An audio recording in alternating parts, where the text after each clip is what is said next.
welcome to You Write, the podcast where creativity meets community. I'm Matt. And I'm Rachel. Each week on You Write, we challenge our listeners to write a story in just 30 minutes, using 3 of 5 randomly generated words. It's a fun and fast-paced exercise to spark your imagination and get those creative juices flowing. We'll read your submissions, offer feedback, and discuss the unique twists and turns of each story. Whether you're an aspiring author or just love a good tale, You Write is your place to explore the endless possibilities of storytelling. So grab you a hammer and an anvil, and let's bang on into this week's stories. Hell yeah. Hell yeah. And remember, the only limit is your imagination in 30 minutes. Let's see what you got. Yeah. Yeah. So you were telling me something interesting earlier. Yes. Yeah. I guess this is good as a time as any to tell this. Okay. So, everybody, let me just preface by saying that I'm like, what's the best order in which to say this? Okay. So night before last, y'all are like, don't zone out. Okay. Because this is related to your stories. Night before last, I had a very vivid dream. Very, very vivid and very intense. Okay. Yes. Okay. The dream was that I was walking down the street and there were like people around walking down the street also, but I didn't know them. And we're all kind of looking up at this like big building in front of us. And suddenly, like 4 what I considered to be angels appeared on the edges of the building. And they looked like molten chrome. Humanoid figures. They did not have wings. Okay. I just thought they were angels because they were huge and they were kind of human-like looking and they were up in the air. So like the Silver Surfer. Kinda. Yeah. Okay. Mm-hmm. Right on. And they just appeared, 2 of them on either side of the building, and suddenly that building and a building like a little ways away exploded. Whoa. Like they were there to like destroy. And I was talking to the people that were like kind of beside me, and I was like, oh my God, we were all just shocked. We were like, what, that just fucking happened. Like that, this is it. Like, this is fucking it. Yeah. You know, it was almost like the kind of reaction that I feel like I would have in real life.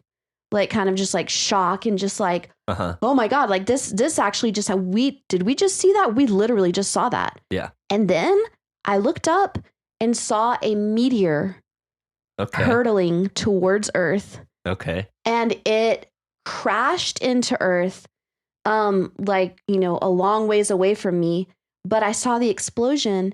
And then I suddenly was thinking about the dinosaurs. And I was like, in my dream, and I was like, well, it doesn't matter that it's far away. We're all going to die right now. Right. And so, and suddenly this like heat wave just like spread. And I was engulfed in flames. And then you woke up? No. Oh, I was engulfed in flames, and I kid you not, I was like in my mind thinking, it was like at first I was like fighting to like hang on to my existence. And then like in my mind, because I was like, no, don't die. Like, hang on. And then I just accepted it, and I was like, no, this is it. Like, I'm dying. I'm getting incinerated right now. And you know how you can think all these things in your mind, like really, really, really fast in like a split second. So that's kind of what happened. And I was like, this is it. Like I'm burned up. We're all burned up. We're dead. And then I died. And just didn't wake up. You're passed away right now. I'm dead. Shit. Well, actually the dream continued because I suddenly found myself, Recorporated and in a gathering place where the survivors of this event were trying to make sense of what had just happened and try to like take her. And I was like, okay, well, I guess that's I a didn't positive die. Spin. It wasn't the end of humanity. Well, it was almost like there were a few, but the feeling of the dream was that this is the beginning and it's going to continue until everybody's dead. Yeah. So the feeling wasn't like, oh, we're the survivors. Yay. It was like, okay. We're the witnesses to the downfall. Yeah. Like, what do we do now? Anyway. And so last night I went to my friend's house because we were having like a new moon or a full moon celebration or whatever. And my friend was like, I feel like something big is about to happen, like something really, really big. And my other friend was like, well, I was just watching this guy, this podcast or this YouTube guy who was like 2027, the aliens are taking over or something like that. And I was like, that's really Hell weird yeah. because I had this dream and it had been the night before and I told them all about the dream.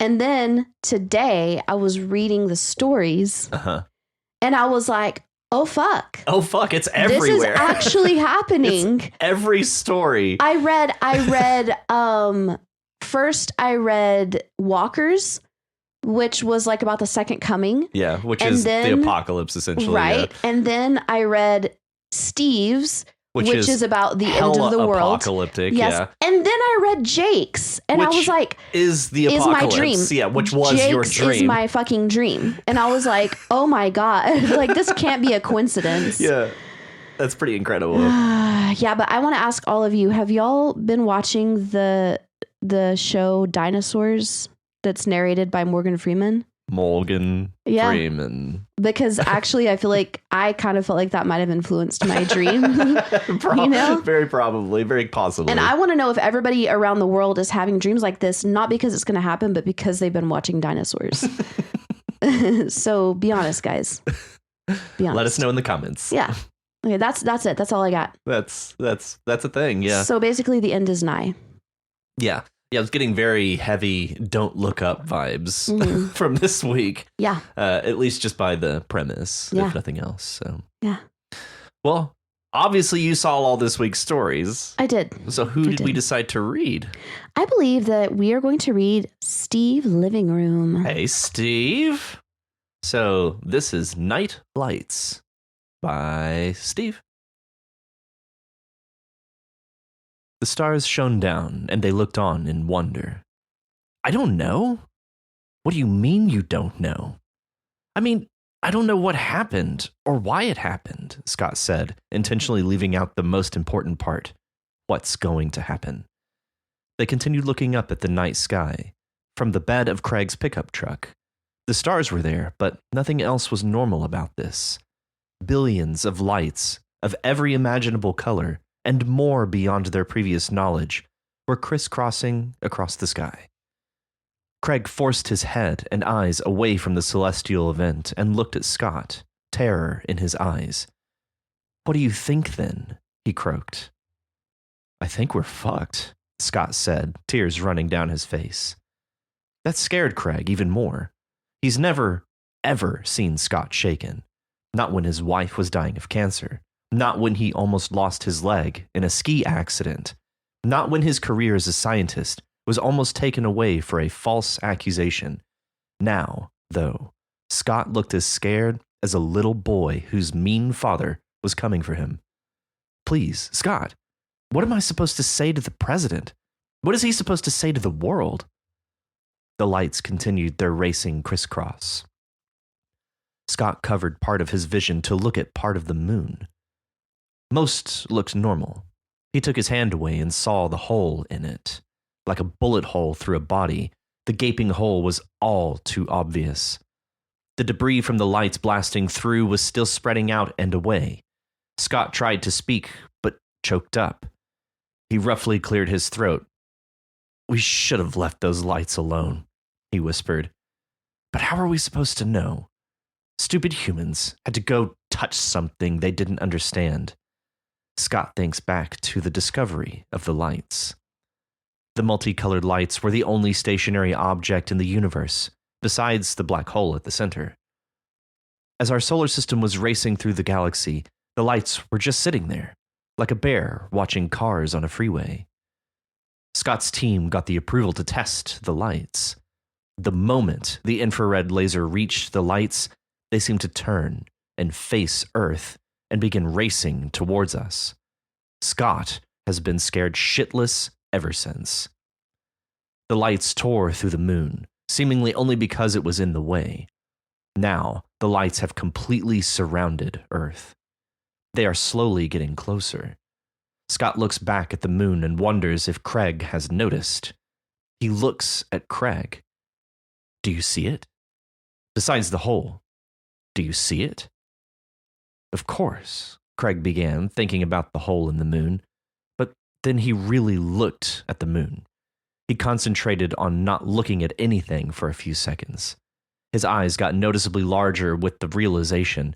Is the moon getting smaller? He asked, the childlike fear once again taking over in his voice. Technically, no, but it is getting farther away. Do you see Jupiter?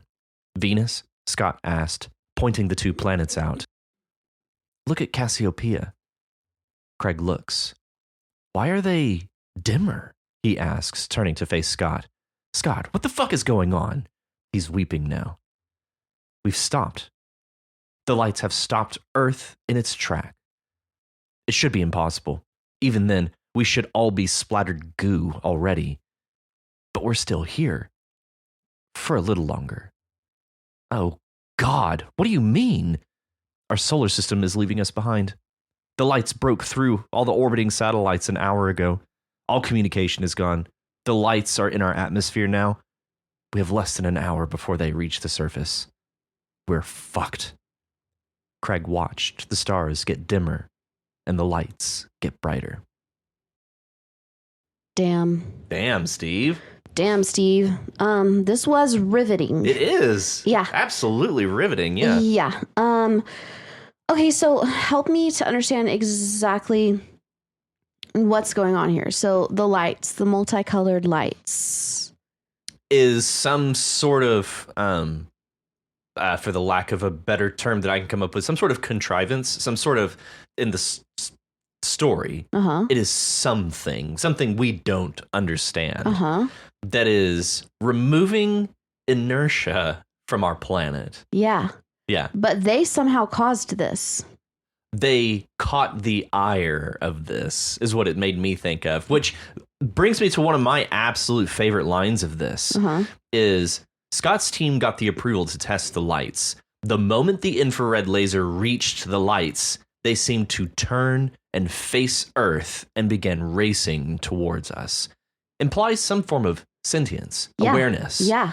And so it's just this, it's really menacing and unsettling. Like it was there, but they didn't know that Earth was there. Right. Yeah. So those lights were happening, and some like astronomers or astrologers. Wait, astronomers or astrologers? Astronomers, yes. Yeah. Some astronomers were like trying to investigate, like, what is this that we're seeing out here in space? And when they were zeroing in on it, then it turned and was like, oh, you're there. Oh, I'll fuck you up. We'll be there shortly. Exactly. Yeah. On our way. And so the lights are headed towards Earth, and they have stopped Earth from rotating around the sun. So the solar system is moving. As a matter of fact, like you could, I don't know how deep we want to get into this idea, but everything in the universe is moving. Everything is moving. So it's like the Earth is rotating on its axis. The moon is spinning around the Earth. The Earth is rotating around the sun. And the sun is, in our whole solar system, is rotating around Alpha Centauri, which is Alpha Centauri. Is that the major black hole, supermassive black hole at the center of our galaxy. And our galaxy is moving as well. Okay.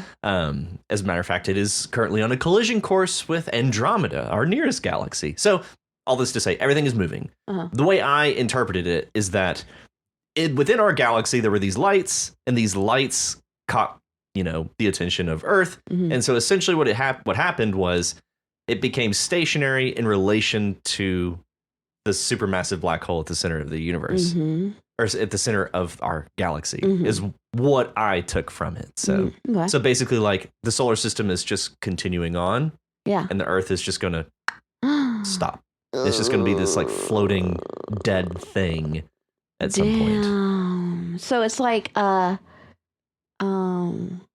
these lights take away the momentum of a planet. Damn. Yeah.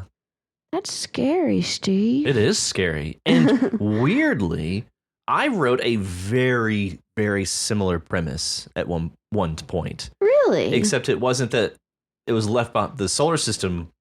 It wasn't left from the solar system. It's that all of Earth's rotation just stopped one day. Yeah. So kind of the same idea. Oh, weird. Yeah, it's really strange. So I was reading that. I was like, oh, this feels really familiar. Oh, yeah. That's crazy. Yeah. Okay. This is super creative, though. It is. Steve, I really like this. And I like that premise. I mean, it's just something I haven't heard a lot before. You know? Yeah. I mean, apocalypse, yes. But this manner of apocalypse, no. I haven't really heard that before. And just the way that you introduce what ultimately amounts to the antagonist and its discovery. Oh, yeah. I loved that. That was very cool. And just so much imagery, the hole in the moon, the lights that are crisscrossing. Like it's just this very, very descriptive tapestry. Yeah. Yeah. And also the like juxtaposition between the very mundane, the bed of Craig's pickup truck, and then the very unnatural, unearthly thing that's happening in the sky. Yeah. You know? I like the description of Scott's like panic. Yeah. You know? Yeah. And how he's like freaking out and like crying and like, oh my God. Ugh. Yeah. And the qualification of like how Craig never sees Scott like this. Like he's been through so much and he's never seen him shaken like this. And so that makes it all that much more upsetting. Yeah. Yeah. Totally. Yeah. So kind of jumping into Steve's comment on the story, I think that, and I was glad to see this, that you took genuine inspiration from the prompt itself. I thought that was really cool. And it really does show like this felt very inspired. Yeah, like, totally. And as Rachel mentioned, it's very creative. Just the premise is creative. I think the dialogue is quite clean as well. I do too. Like it feels very grounded and natural. So well done, Steve. Yeah, like very, very well written this week. And I'd be curious, do you think this is a one-off type story, or is this something that would lend to a deeper dive, like going further into this? What do you think? I think it could go either way, honestly. Yeah. Like, I feel like as a standalone story, it's really good. It's really creepy. You know, it reminds me of something on like the Twilight Zone, you know? But it could also go further and you could go like delve in more to like what exactly is going on, Yeah. you know, and how the earth and humanity react to all this. Yeah. You know? One thing, well, for one, I agree. It strikes me like a Twilight Zone thing.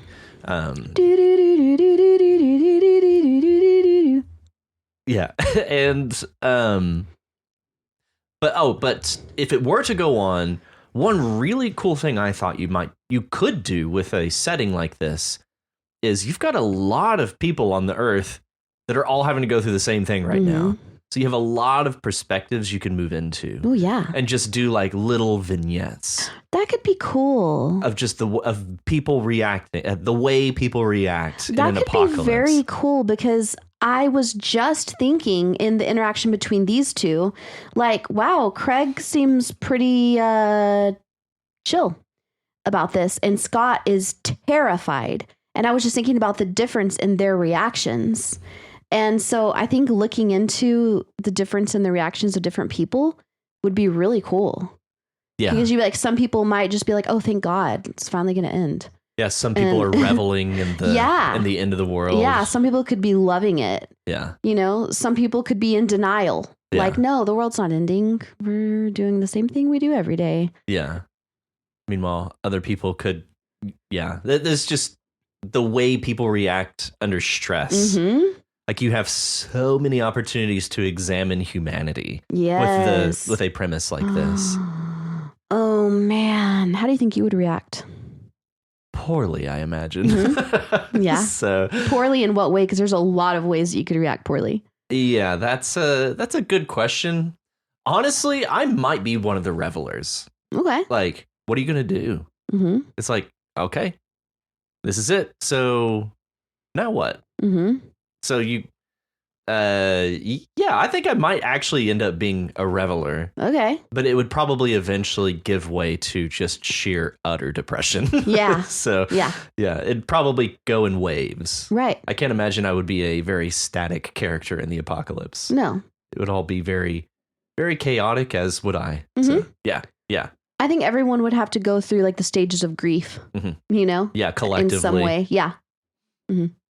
Yeah. I think that I would start out with crippling depression, and then I would talk my way out of it and be like, okay, we just got to keep going. We just got to, do what we can to live in the moment. And then eventually just work your way into mania. Yeah. Yeah.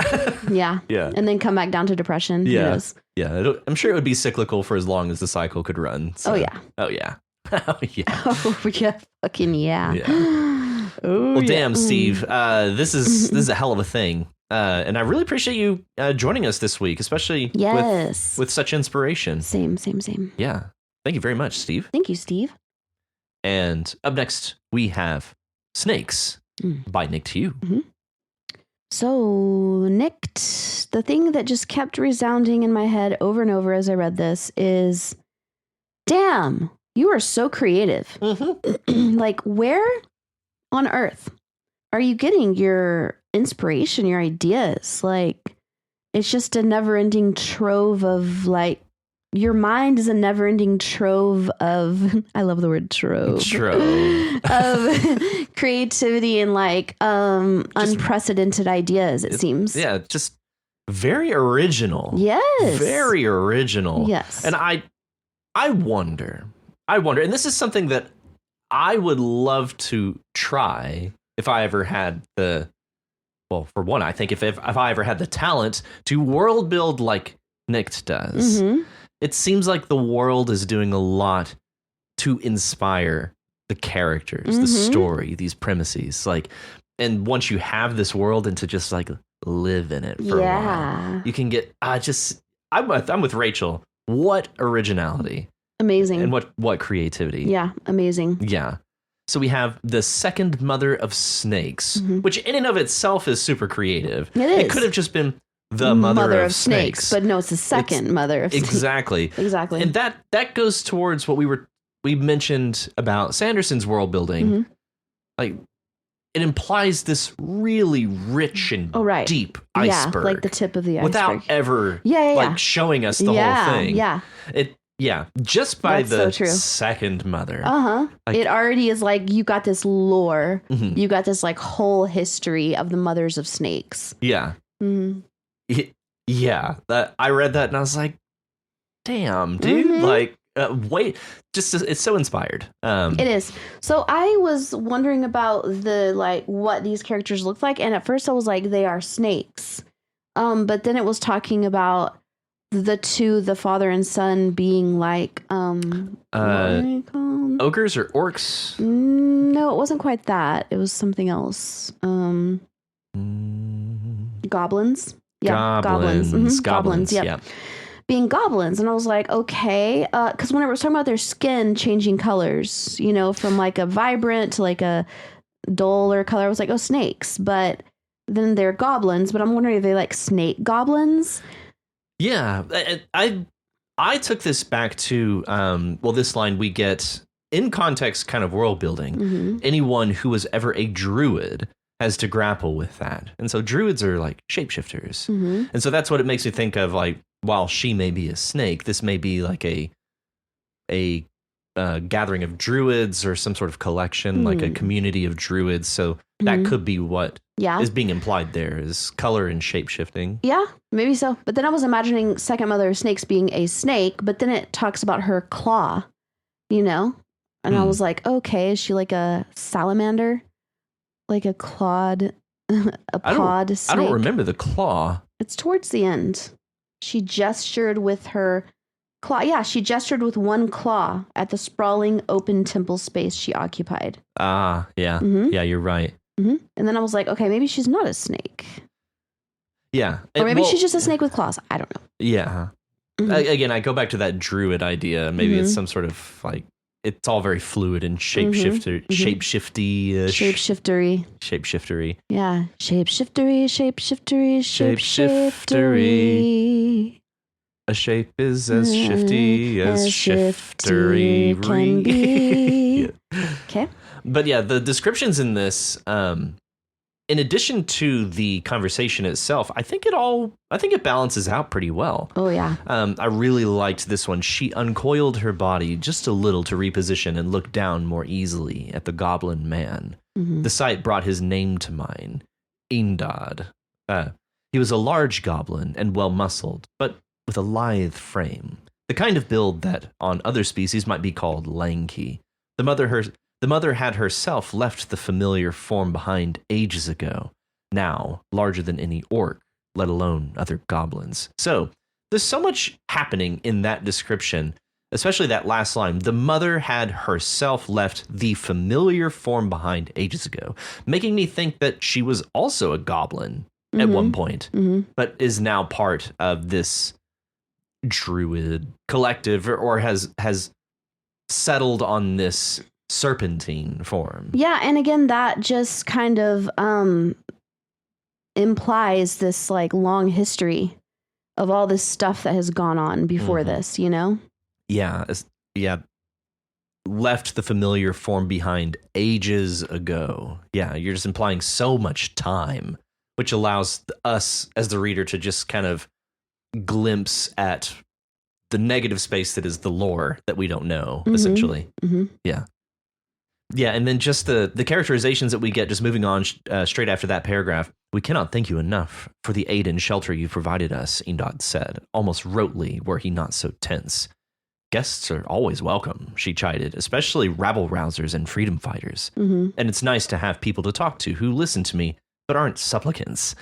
Saints know I have enough of those. Yeah, and so we're getting this great character building and world building all happening inside the dialogue here. Yeah, I kind of like, this is more like a monologue to me. Mother of Serpents, second Mother of Serpents is definitely doing most of the talking. And I kind of get the feeling that the father is, I get the feeling that she really is having fun talking and that he's just kind of uncomfortable and just kind of like, yeah, no, I'll think about that. Sure. Yeah. Like he just, to me, I get the feeling that he just wants that conversation to be over, but she wants it to keep going. Yeah. Because of his very stilted responses. Yeah. You know? Yeah, especially the description of how tense he was. Yes. Yeah. Very tense and stilted, and he's just like, I don't know. I kind of felt kind of uncomfortable with the way that he was responding to this apparently very powerful being. Yeah. Because I was like, okay, if I was there and this very powerful being was trying to like have a conversation with me, I would definitely be trying to, you know, be like, yeah, totally. Yeah, no, absolutely. And but at the same time, he's also not being sycophantic, I guess. He's not, but I'm saying that I would try to, especially if I could tell that they were trying to like get I don't know, that I was the first person that they had to talk to in a long time. Or something like that. That would be intimidating, yeah. Then I would be like trying to be that for them. Yeah. You know? Like trying to help them get some conversation going. Yeah. But he is just, I kind of felt sorry for the second Mother of Serpents. Oh. Yeah. Well, I imagine it's uncomfortable for Eindod as well. Because as you mentioned, like it would be a very intimidating experience. It's like, what do you say? How do you react in that situation? Yeah, he strikes me as very socially awkward. But yeah, so we have some really great nuggets in here. It's like, so you think our cause is worthy? I think most causes have worth, but that's not the same thing, she said. I've been wrong often enough and changed my mind about where I went wrong too many times to count. I shall reflect on your wisdom, Eindod said dutifully. So that's kind of going back to what you're saying. Like, he's clearly in the presence of somebody powerful here, and just her, and she's passing along this wisdom to him. And just, I think that was all, I think that especially was very well written. Yeah. I liked that. I like in the paragraph above that where she's like, I can see the work that some people have put in, not individuals, but together. Mm-hmm. I really like that. Yeah. Because it's like this idea that just one person is going to change everything is less realistic than that. A movement, you know. Yeah. A pebble amongst a rock slide. Yeah. Yeah. Exactly. Yeah. Yeah. This is excellent. This is excellent, Nick. You were pretty, I think, harsh on your work and your comments. Yeah. I was like, what? So if this is you flying by the seat of your pants as a kind of an alternative to your usual style, I would challenge you to maybe try that. Not every time, obviously, but you just to switch things up a little bit. I think you did excellent here. I think this was so good. And I think you landed on something especially creative. Yeah, me too. I wanted to mention at the very end, like, she met his gaze and he seemed sincere. She decided not to once again gesture to the temple she was surrounded by. That's such a tiny detail. Yeah. But it gives us so much like characterization and like inner dialogue, like inner world of her, you know? I think that's so cool. And I love that the snake cuddled with her. For what? Oh, it's cute. Oh, it's so cute. Oh, I love that. Go to sleep, she declared. That's the wisdom of an immortal. Take care of your body and your kin, and don't be foolish. Yeah, I think that was a good ending. That's a great parting line. Yeah. Yeah. I mean, you could tag something in there outside of dialogue, but I think that's just fine. Yeah. I think that's just fine. Yeah. Yeah, I feel like at the end you could be like, she relaxed her coils and settled into the snake that was cuddling up to her. Nestled. Oh. Yeah. Lean into the cat. To the cat. Yeah. Yeah, I love that. Yeah. Well, thank you very much, Nick. Thank you, Nick. And up next, we have I Swear to Gods, Scene 8, Council of the Council. Yes. By Walker. Hey, Walker. Okay, so he said that he did decide to add that poem. So it's canon now. It's canon now. And I really like the idea of using that to split up from Adam's perspective and from what's going on behind the scenes with the gods. Yeah, it's our fulcrum. That's where we pivot. Yeah. I really like that idea. Yeah. Yeah. Yeah, very cool. And I don't want to think that we had too much undue influence on that, but I love that idea. Yeah, that's awesome. I think it's perfect. Yeah. And so in this one, we move into a story about Adam without Adam. And so this is looking on, how did he describe the Watchers? Is that how he described them in his comment? Is that right? I don't remember. So we're basically outside of Adam's perspective, looking on at the gods that have been visiting or are around, I guess. We haven't necessarily seen all of these gods visit Adam. So Anubis did show up for Adam at one point, but I don't think Thoth and who else was it? The baboon. Is that Thoth? Is Thoth the baboon? Thoth is the baboon. A god of wisdom and knowledge.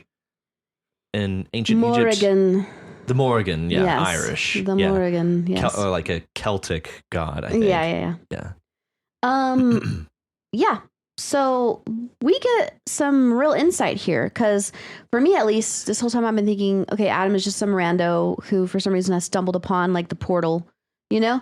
But now we're starting to see, Adam might be a significant player in events to come. Yeah. So he's they're tossing around, not to just dive too deep in too quick, but they're basically tossing around the idea he could be one of two things. He could be the second coming, or he could be the Antichrist. Well, I think, or like pre-Christ or Antichrist. I think that either way, it's going to be the second coming. Right. But they're like, is he going to be the pre-Christ or the Antichrist? Yeah. Like, is he going to be like the John the Baptist or like the Satan? Yeah. Yeah. Yeah. And it makes me wonder, since the whole story up to this point has been in Adam's perspective, how do you think like Adam would react to receiving that information? that he was maybe somehow he was privy to this conversation. Like, surely that would, one, sway events, and two, like, what would you say to that? Like, I'm just some dude. I'm some dude sucking on a lemon in my closet, and you guys are showing up. It's like, who chose this? I think he would just deny it. I think he would deny the call, but then he would be forced into it. Yeah. You know? Yeah. I think they would be like, no, this isn't a choice. This is what you're doing. This is what's happening. Yeah. It's not up to you. Right. Yeah. Exactly. This is happening. Yeah. Yeah. Because he seems like not a super, Adam strikes me as not a super, I don't know, courageous or revolutionary person. Mm-hmm. You know, he's just a guy trying to like survive. Yeah. So I don't think he would be into it. Yeah. That's how I see it. Yeah. So it's a very, very interesting role for Adam to play, or to be swept up into, I should say. Yeah. Here at the beginning of part 2. So this is a hell of a hook for part 2. It is. It's like, ooh. This gives me sort of like Good Omen vibes, as far as like, because now the whole, like, the fate of humanity is now at stake. Like, we went from this kind of interesting, almost like semi-educational, like jumping in, learning about each of these gods and parts of history and like what it is that they do. Yeah. All peppered in with these like kind of moral lessons. Yeah. I really like the part where they're talking about the intention, and Thoth is like, what does it matter when the result is all the same? I'm stuck. Like, wow, what a self-absorbed baboon.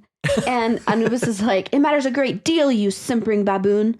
I really like that interaction and what Anubis is saying about the importance of intentions. You know? Yeah. Which is interesting to me because I feel like historically, sometimes we get the opposite. We get the opposite message, like the road to hell is paved with good intentions. It's like, it doesn't matter what you intended. It matters what the result is. You know? Yeah. But this is kind of saying the opposite. Well, it is. Yeah. You're right. It is. Yeah. I don't know if those two things are necessarily related or correlated, I should say, because like the road to hell is paved with good intentions is more a cautionary tale of like, don't dismiss the means to your end. For your end, for the sake of your end. Yeah. Whereas this, I think, is more just looking at the means themselves. Like the means are good means or bad means. So, but you're right. It is that call out of how the actions. I don't know. This one was a little perplexing for me. Like this one, I have a hard time wrapping my head around this story. A little bit. Same. Yeah, there was a lot going on, and it was hard for me to completely follow every bit of it. I feel like there was a lot of kind of like assumed knowledge, a lot of things that we weren't exactly privy to. Yeah. That left the reader a little bit discombobulated. Yeah. Yeah, and that could be because we're jumping into part 2. This is basically setting us up to learn more about, one, these particular gods. Because the Morrigan, like, we get some information like Irish and a crow, but other than that, I don't know anything in like kind of the personality or what's implied by the Morrigan being here. And Thoth, I actually did know Thoth. That was from some movie we watched. I forget, but yeah, it's about the ancient Egyptian gods. But yeah, and so Thoth is in there as the god of knowledge, essentially. But so just not really knowing who these gods are and what all of the things that they're talking about are. John of Lemnos. We get several names for Jesus. We get Yeshua, Isho, and Jesus, all referring to the same person. And yeah, so this is a pretty perplexing and tough to follow entry, but I was left with the right gist at the end of it. Yeah, I agree. I definitely found myself lost in the middle, but by the end, I was like, okay, I see where this is going. Yeah, and even though I didn't really know these gods or kind of who they were, the dialogue was followable. Like I could still follow the dialogue. Like I can follow their conversation around. I may not understand everything that they're saying, but I knew who was speaking, and I kind of had an idea of what they were talking about. So, yeah, I think perplexing was a good description for how I felt at the end of this. Just kind of generally perplexed, but intrigued nonetheless. Yeah. Yeah. I agree with that. And then I suppose by the end of it, we learned that they are basically taking bets about what his ultimate role will be. Yeah. Yeah. Odds are in favor of Patmos being correct. About 2,000 to 1, honestly. Yeah. It's been the going theory for centuries, after all. Yeah. I was a little bit thrown off by the cure for cancer thing. Like, wait. Has he asked for the cure for cancer yet? She asked him, no. Shit, she said, I can see the concern then. So basically, this is a waiting game. Is that right? I was like, to me, that kind of felt just like a way to like put that vocab word in there. You know? Cancer? Yeah. Yeah, maybe. It feels a little bit non sequitur. It did. It felt a bit forced to me. Or it could be like, that's a litmus for the quality of the person. It's like, if they know they have access to the gods, the best thing that they could do for humanity, or one of the best things they could do, is get the cure for cancer. That also seems a little like self-aggrandizing.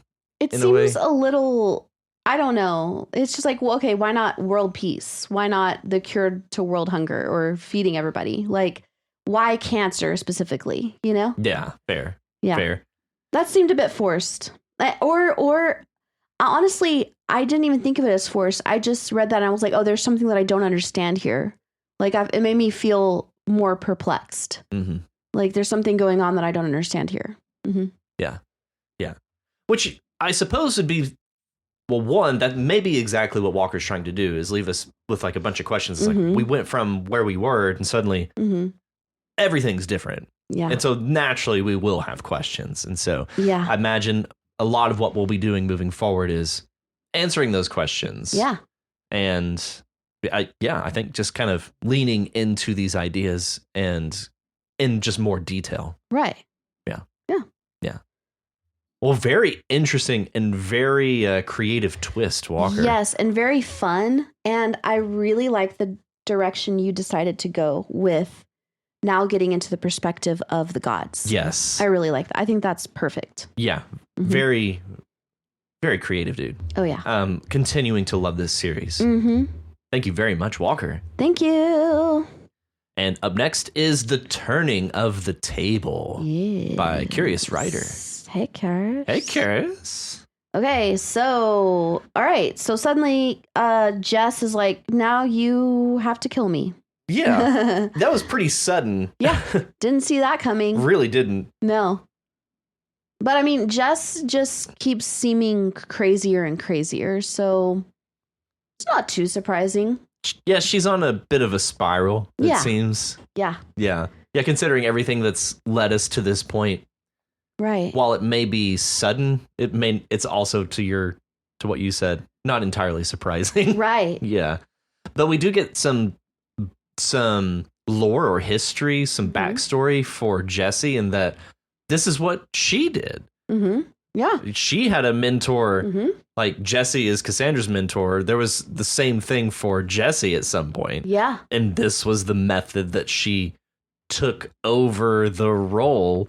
Right. This vigilante serial killer. And I wonder if her mentor wanted her to kill him or if she just did that. She just did that, yeah. Yeah. And it's like, this is what's supposed to happen, right? Right. Proceeds to kill mentor. Yeah. Yeah. Like, I get that you're trying to tell me that you want me to kill you now, but maybe he wasn't really trying to tell her that.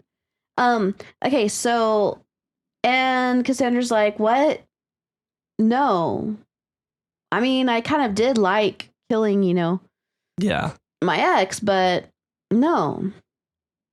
Yeah, and then we get this line. It's like, I'm not letting you leave me, said Cassandra, pulling Jessie into a hug and reaching into her pocket. And so that at that point, she injects her with a sedative of some kind. Mm-hmm. And to what end, we're not sure. But how the tables have indeed turned. Because that's how they met, essentially. It kind of seems like she's about to do the same thing to Jesse that Jesse did to her. Yeah. Which I think is great. That's a hell of a twist. Yeah, I think it's awesome. Like, no, I'm not just going to kill you. I'm going to, kidnap you and torture you, kind of put a shock collar on you. I don't know. Yeah. You know? And it goes round and round. Yeah. And they keep doing that to each other. Keep kidnapping each other. It's a very strange relationship these two have. Just, it works for us. I don't know. But one thing that did confuse me was whenever it says Cassandra thought about it.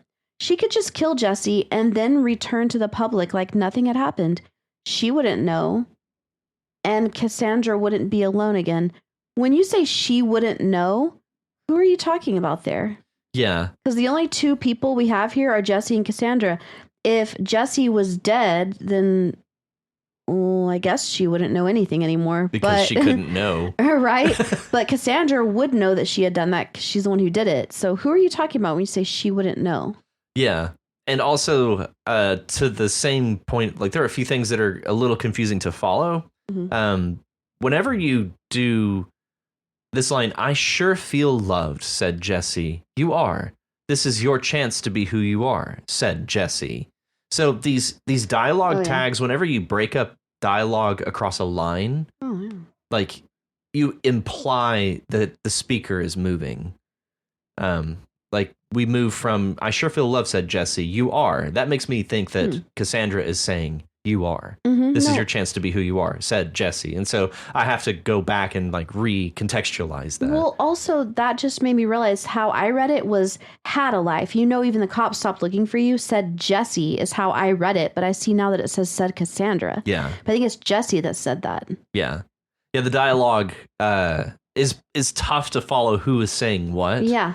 I'm wondering if that's intentional. If we're like, because we're turning these tables around, like, it's all getting mixed up and maybe we're leaning into, I don't know. There's some really trippy ways you could interpret that as being intentional. But you can't, whenever you read, it did feel good to finally be rid of him, Cassandra began to say, no, I have a life back home.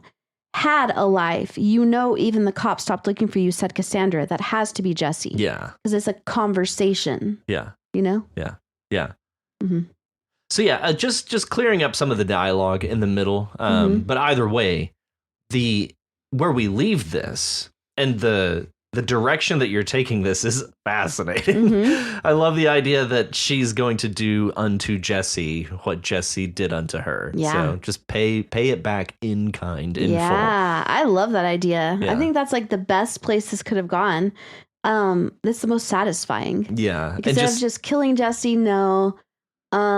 She's going to Stockholm syndrome. Yeah. With her Stockholm syndrome. Right. It's just layers on layers. Yeah, I love that. Very cool. Mm-hmm. Oh, and we do learn a little bit of information about Cassandra. I majored in creative writing. Constellations aren't a big part of the curriculum. Why do I need to know anyway? How are you supposed to take over my spot if you can't even navigate? And so just the creative writing and the way that you introduce this idea of Cassandra taking over Jesse's spot is all done in this dialogue. Mm-hmm. So it's very cool. Mm-hmm. Yeah. Yeah, and also it just makes Jesse seem crazier. Oh, yeah. Like, you don't have to know constellations to navigate what? Yeah. This isn't like, 1,000 years ago. Or maybe she's like, you cannot have a smartphone. Like, but there's still a compass. Like, you can still get a compass. Yeah. Okay. It just makes me think even more that Jesse is completely delusional. Yeah. Yeah. Something ain't right with Jesse. She ain't right. She ain't right. No. She ain't right. Mm-mm. Well, thank you very much, Curious Writer. Thank you, Curious. And our final story for this week is Dunno. By Jake. Yeah. Wow, Jake. So, yeah, I kind of feel like you have been inside of my brain. Yeah. So, what the hell, man? What happened? How'd you get in there? It's scary in there. It is. Okay, this is crazy. All right, so I like first of all, what is the main guy who's having the vision's name? Do we get that? Because the other guy is Terry. Yeah, we got Terry. No, Jim. It's Jim. Yeah. Jim. I like Jim's matter-of-factness. Yeah. He's just a simple guy who happens to have visions. Mm-hmm. And he's like, I don't know. I just know that this is going to happen. So. Always has. Yeah. Nothing I can do about it. Right? Yeah, This is just the way it is. It's very accepting. Yeah.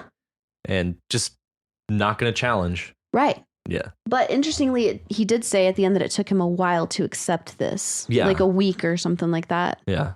So he's not just totally simple. He has actual emotions, you know? Yeah, he seems very down to earth. Mm-hmm. Yeah, and I also like this complete dialogue only. The way that you're telling this whole story just through this conversation. Yeah, and I really like the ... because it's like where nobody's saying anything; they're just like staring at each other. It's like, well, fuck. Why'd you even tell me? Yeah. Yeah. I love the pauses. It really adds. Well, one, it adds some levity. Yeah. And two, just the pacing of this whole story feels very intentional and very well thought out. And so it's just leaning into the pacing in general. And I love the idea that silence can be like dialogue, can be in quotations like this. That's an idea that, not to go too far off the rails here too early, but whenever I was doing music and for performances, like one of the coolest things that I was ever taught is before you step up to do a performance, you step up and you address silence and you let silence speak. And then you have to commit to interrupting silence. I thought that was such a cool idea. That is cool. Because silence is, well, it's not usually actually silent. Yeah. And so it's just being very aware of the space that you're in and committing to the idea that you are going to interrupt this. That is pretty cool. State. It's like silence is an entity. Entity. Yeah. Yeah. But that's kind of what the quotated ellipses made me think of. It's like silence is a whole character. Yeah. I love that. Yeah, very cool. Okay, so then we have Jim is like, hey, move, there's a deer coming through. And Terry's like, no, there's not. And then he of course gets like, yeah, Jim, there isn't a deer. Down by a deer. Just like there isn't any answer. Oh shit. Yeah. Told you. Should have listened. 11-point buck. Pretty good eating, looks like. I love his patois as well. Like his southernisms. Yeah. Should have listened. Yeah. Or his redneckisms. Yeah. Yeah. Okay, so how in the hell do you know this stuff, Jim? There's no way anyone could have memorized the timing of a dream. And he kind of goes off into like the whole, like the way he perceives this. Right. But I think it's strange that Jim or Terry didn't know this already about Jim. How have they even had a friendship or relationship and Jim has never told Terry that he can see the future? I imagine if I were Jim, that would probably be something I would keep to myself, even from close friends. But sounds like it has escalated. Like the dreams have escalated to a point he's like, I've got to tell somebody. Yeah. And so this could be that moment of him confiding in Right. That does Terry. make sense because they would harass him like endlessly if they knew that he could tell the future. Yeah. Like, tell me this, tell me this, tell me this. Okay, yeah, that's true. That's a good point. Yeah. And I really like this. No, Terry, follow me for a second. You're standing in the way of progress. I'm fixing to get to a point. You don't got to think about what color the thing is. You just see the thing, and instantly your brain knows it's red or green or blue. For fuck's sake, Jim, I'm colorblind. You know that. Okay, so hypothetical, like. I like that. It just feels like a very... well, for one, it's a very kind of informal conversation. Yeah. And you can tell that they're pals. Uh-huh. And also just we're learning about their character just through the way that they speak and how they interact with one another. So that's very well handled. And I like that Terry's or Jim's kind of, I guess, acceptance. He's like, okay, so hypothetical. Sure. Okay, I get it, But just the way that he describes how he perceives these dreams, I thought was really cool.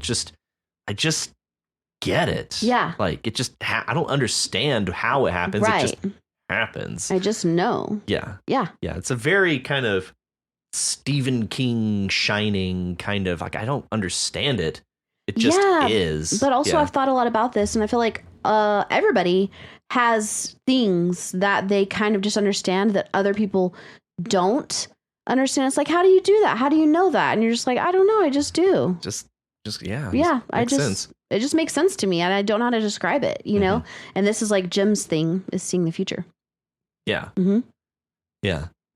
And I especially like this little moment. This bit of character building is amazing. How many times something like this happened? Well, I think one came down and put a splat on the dinosaur. It's like, no, Jim, the dreams. How many dreams? Like, just these little misunderstandings. Yeah. And also the bit where he's like, I see like a person cutting me off in traffic, or a guy losing his hand at the mill, or a feller losing his hand at the mill, or the lottery numbers. Wait, you get the lottery numbers in your fucking head sometimes? Why aren't you a millionaire? It's like, yeah, you get tickets every week. Oh, I never play the numbers when I see them. Yeah.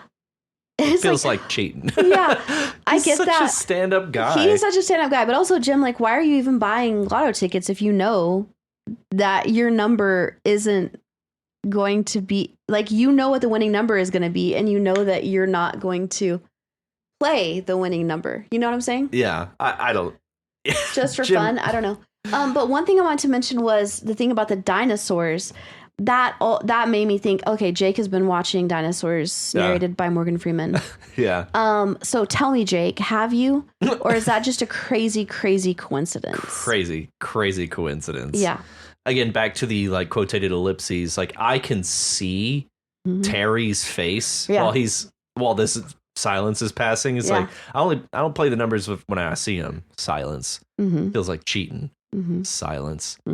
Look, it don't matter none anyways. Like, but I can just see Terry's face like, what the fuck, man? What are you doing? Yeah. He's like, who cares anyway? Like, the world's about to end, so whatever. Yeah. These moments of silence carry just such there's such context buried in them. They carry such significance. Yeah, exactly. And I really like the way he's like, I had a dream of me dreaming and learning the winds and stuff. It's like, that's a really creative layer to add there. Yeah. That he dreamed of, he knows he's going to have a dream where he's going to find out the timing of this. Yeah. He just doesn't know the timing yet. Yeah. It's not meta.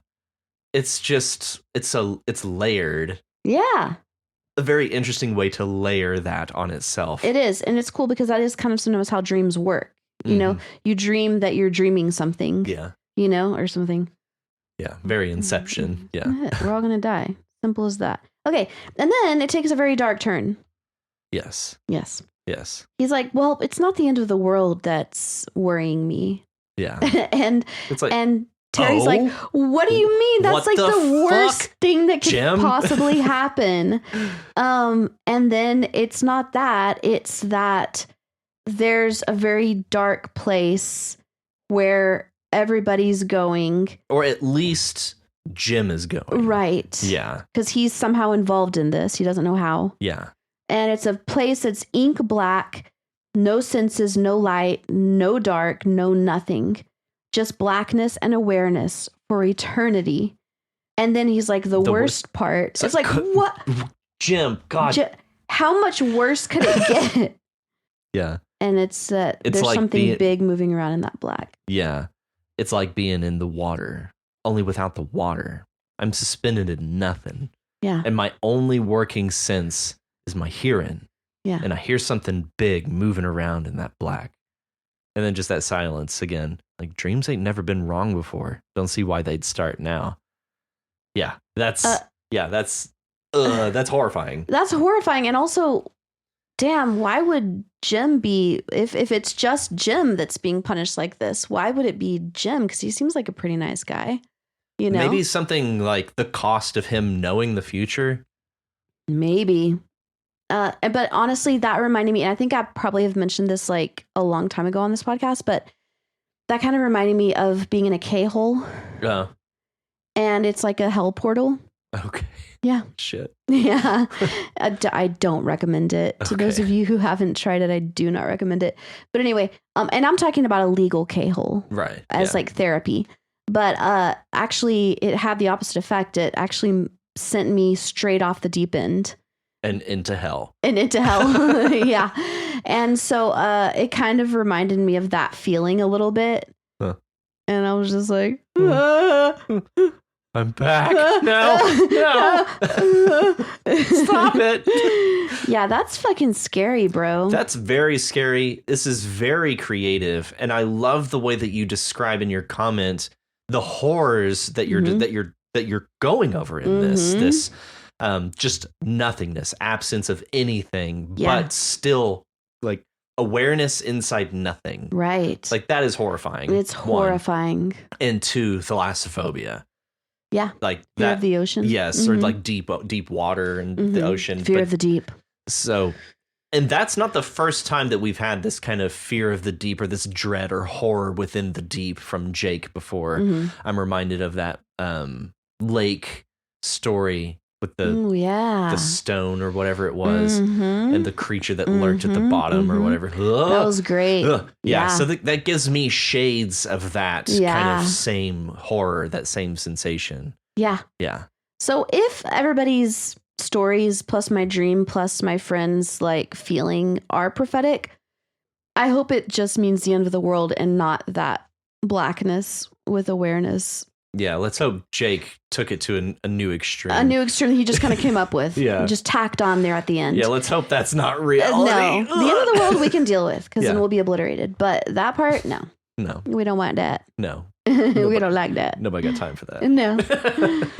No. Thank you very much, Jake. Yeah, thanks, Jake. It's an awesome entry, and good to have you back with us. Yes. Same for you, Steve. Thanks for coming back. Yes. It's been a while since we've seen you guys. Welcome back. Yeah. Welcome back. Welcome back. Welcome back. So thank you, everybody, for your stories, and thank you, Steve, for being selected here today. And as mentioned, welcome back. Woot woot. As well as Nick to you, Walker by Faith, Curious Writer, and Prismatics. Okay, so the discussion question of the week is: have y'all watched that dinosaurs show? Is that where your apocalyptic feelings came from? Or do you actually feel like the end is nigh? Do you think, because anytime somebody tells me the end is nigh, I'm like, you are full of shit, because that's happened so many times in the past and the end did not happen. And if we are Christian, which I am, in the Bible, it says nobody is ever going to know when the second coming is. Nobody can know it. It's unknowable. So, okay. So if that's the case, yeah.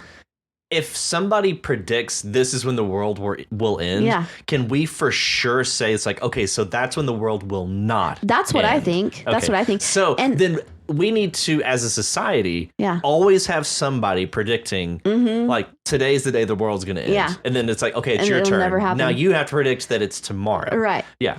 Yeah, maybe so. But I even have a friend who is part of some type of like cult, which is quote unquote Christian. Yeah. Okay. And she told me like, a few months ago that she's stockpiling food because the end is coming. And I was like, prepper?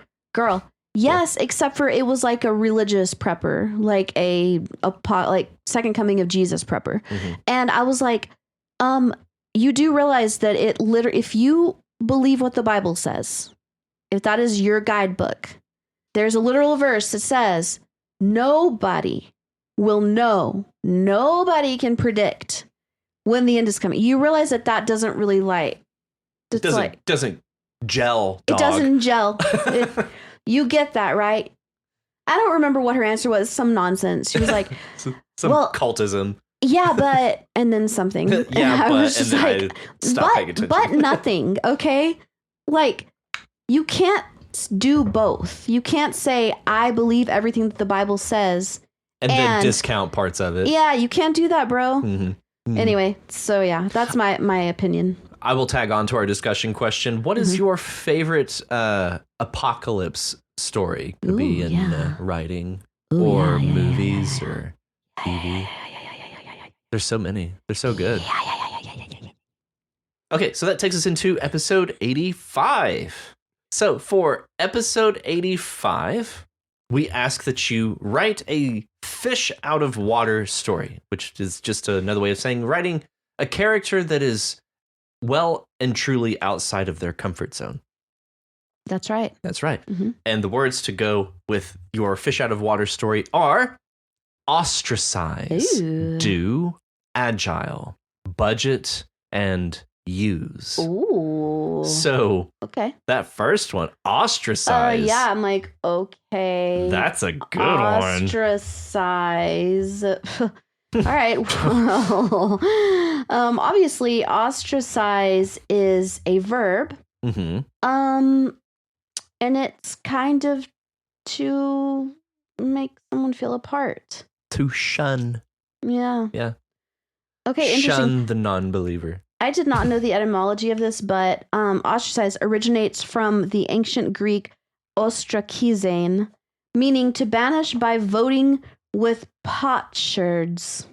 With what? Potsherds. What is that? Shards of a pot. Pot shards. Well, but it's potsherds. Potsherds. Yeah. Derived from ostrakon, earthen vessel, potsherd, or shell. I knew that ostra was shell, but I was like, how the hell does that mean that? But that's how. So apparently they would get potsherds or pieces of a fragmented shell and use that to vote and banish somebody. Okay, so in 5th century Athens, citizens wrote the names of people to be banished for 10 years. Damn. On broken pottery fragments. Cool, guys. The term entered English in the 1640s to mean social exclusion. That's fucked up, bro. Yeah, it is. So literally, it comes from the word ostrakon, which is a shard of pottery or tile, which was commonly used as a voting ballot. Weird and interesting. That is interesting. I wonder what you would have to do to get ostracized. Yeah, in Athens. Because it almost sounds like they just arbitrarily did it for... Yeah. It's like, I don't like this guy's face. I guess there's a reason, or it's just like they're required by law to ostricize somebody for 10 years. Like, all right. Who's getting ostracized this year? Okay. And they all write a name on a shard. And then whoever had the most votes is like, all right, get out of here. It's your time. Yeah. Don't come back for 10 years, damn it. Gone get. If I see your face around here. That's harsh, bro. That's really harsh. Damn. Yeah. Banishment, exile. Yeah. Okay. And our next word is do. Do. This D-O. one is great. Yeah. It is so the basicest. The most basicest. Yeah. It's the verb. Yeah. It's the verb. It's the verb. It's the verb. The one. The one. I'm gonna go on a lamb and say, oh, that's cute. I'm gonna ride a lamb out into the pasture and say that this is of a Germanic origin. Because as we've discussed before, the most basicest of words in a language, which is also a word in of itself, basic. The parentage of that language. And we also know that in Latin, it's more of a fac, which we've discussed, more of an acer, facer, fach type of thing. Mm-hmm. So yeah, I think this is Germanic. It is. Yep. Mm-hmm. Yep. Mm-hmm. So interestingly, do is what we use whenever there's not a verb. It's a word that you just put in there. I'm going to do something. What are you going to do? I don't know. I'm going to do something. Yeah. What it's are you going to verb? It's like a placeholder. Yeah, it's a placeholder. And also it's often used, well, at least whenever I was growing up, it was used to talk about sex. Uh-huh. Did you do it? Yeah. Do Yeah, it's like a variable in algebra. Like you can put in anything into its place. Yeah. You can put any other verb in its Right, place, exactly. and it would make perfect sense. Exactly. And it's the helping verb. Uh-huh. Like, I do love you. Yeah. It's the helping verb. Do you? For emphasis. Yeah. And it's the question verb. You know, I mean, it's everything. Do is everything. Yeah. It's a question verb. Yeah. Yeah. Yeah. Mm-hmm. It's the yes, no question verb. Mm-hmm. Mm-hmm. What else can do mean? Can do mean other things? Do, I feel like when it's talking about hair, it's DOO, right? Well, hairdo is DO. Hairdo. Hairdo. Do you like my hairdo? Get your hair did. Yeah. Do you like my hairdo? Hairdo, a do. Let's see what Miriam has to say. No. Well, holy shit. There's a lot. 500. 22 before you get to the intransitive verb. Mm-hmm. And for intransitive, there are 9. And auxiliary verb, there are 2. And for the noun, there are 6. Good Lord. There's a lot of definitions. Mm-hmm. Just tell us a few. Okay, so the first one is to bring to pass, to carry out. And then archaic version is put, do to death. Like that's what the thing says. Like for put, it's like do to death, like put to death. Oh. It's archaic. 3A is perform, execute. 3B is commit, like do some work, do his duty. Crimes done deliberately. That's weird that they include done. To bring about an effect, try to do good, do violence. Mm-hmm. To give freely, do honor to her memory. Mm-hmm. To bring to an end. What about as a noun? What are the different noun meanings? As noun, let me scroll way the hell down here. Mm-hmm. A command or entreaty to do something. A list of do's and don'ts. Yeah. Okay. And also, like, why do you have to make such a do about it? Like, that's a do. I know, but it can also be just do. Yeah. Yeah. And you were right. Hairdo. The wind messed up his do. Yeah. A festive get together, an annual do. Mm-hmm. Chiefly British version is a battle, apparently. Mm-hmm. Another Britishism is a cheat or swindle. The dew of the bulge. Yeah. Chiefly dialectical is fuss, a do. Yeah. Archaic is deed and duty. Oh, I guess you could repronounce it and call it do, which is the first tone in the major scale of solfege. Do, a deer, a female deer, ray, a drop of golden sun, me, a name I call myself, far, a long, long way to run. So, a needle pulling thread, la, the note to follow, so, tea, a drink with jam and bread, and that brings us back to do, do, do, do, do. We're so good. We're so good. Okay, our next word Moving on. is agile. Agile. Well, agile is an adjective. And okay. Yeah. It's like if you're agile, you are quick, fast reaction time. Agile, limber, lithe. Mm-hmm. Yeah, that's a good one. That's a good one. I'd say that my cats are a very agile. Mm-hmm. Mm-hmm. Mm-hmm. Quite. That's a just good description for a kitty cat anyways. Right. Mm-hmm. Unless they're a chunky kitty cat. A chunk. a real chunk. Yes. Agile, agility. There's an elegance, I feel, implied there. It's not just quick, but it's like elegantly quick. It's also like dexterous, almost deft. Yeah. Yeah, dexterous, deft, something like that. Yeah. Mm-hmm. Yeah. And this is interesting because this can be pronounced two ways, agile or agile. Both mean the same thing. Right. Yeah. But some people say each one. I say agile. Agile. Yeah. Mm-hmm. Yeah, same. Yeah. And our next word is budget. Budget. Budget. Okay. Budget is both a noun, a verb, and an adjectival noun. Mm-hmm. I like this word because It has budge. yeah, because it has budge. Just a fun little cluster of consonants there. The j. It's like fudge, budge, crudge, crudgeon. Or just the udge. The udge. Udge. The udge is edge good. is very different. Udge. Edge. Yeah, udge. Udge is good. It's kind of thick. It's It's like thick. Sludge. Yep. Yeah. Okay. So budget, as we all know, is a thing that you make, which talks about money and what you spend and what you make, and You can so on also and so forth. budget your time as Right. well. Yeah, it's basically a plan for a fixed amount of something. Budget. Budget. Yeah. That's it. Yeah. And our final word is use. Or is it use? Use. Could be either. Mm.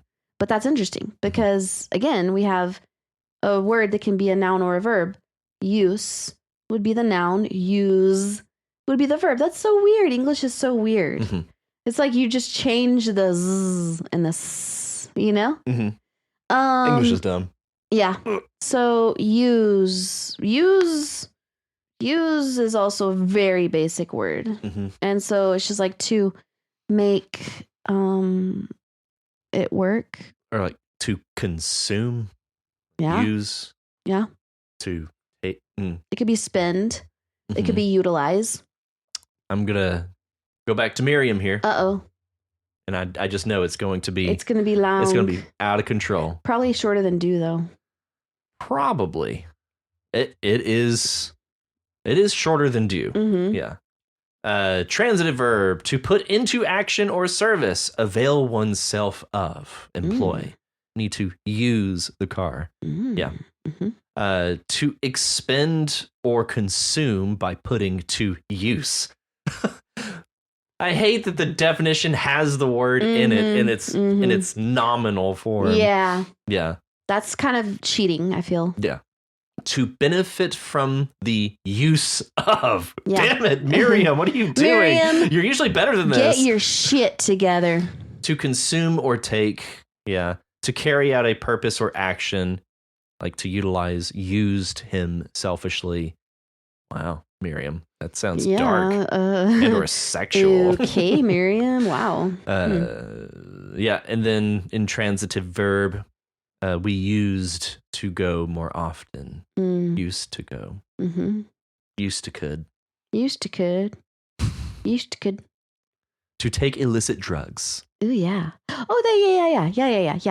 Like, do you use? Yeah. I'm a user. Mm-hmm. I last used whatever. Mm-hmm. Yeah, that's a good point.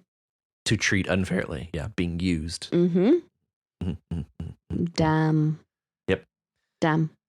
Okay, that our words again are ostracize, do, agile, budget, and use. /use. And if you want to be like these wonderful writers and submit your story to You Write, head on over to our subreddit at reddit.com/r/YouWritePod. If you're unable to submit a story this week, that is fine. You can help out by reading and commenting on other people's stories. Each time you post a story or leave a comment on someone else's submission, you increase your chances of having your story read on the podcast. You can also reach us at yourightpod@gmail.com. If you like our show and want to help support us, consider donating to us at patreon.com/YouWrite. If you are unable to donate, that's just fine. You can help us by sharing the podcast with other writers and non-writers alike. If you haven't already, be sure to subscribe to the podcast so you know as soon as new episodes are available. Also, be sure to leave us a rating and review in your podcatcher of choice. And remember, join us next week on You Write, a podcast where you write. Okay. I want to break free. I want to break free. See y'all next week. I want to break free from your lies. You're so self-satisfied. I don't need you. I want to break free. Yeah. God knows I've got to break free. Bow, bow, bow, bow. Beautiful. Yay. Hey.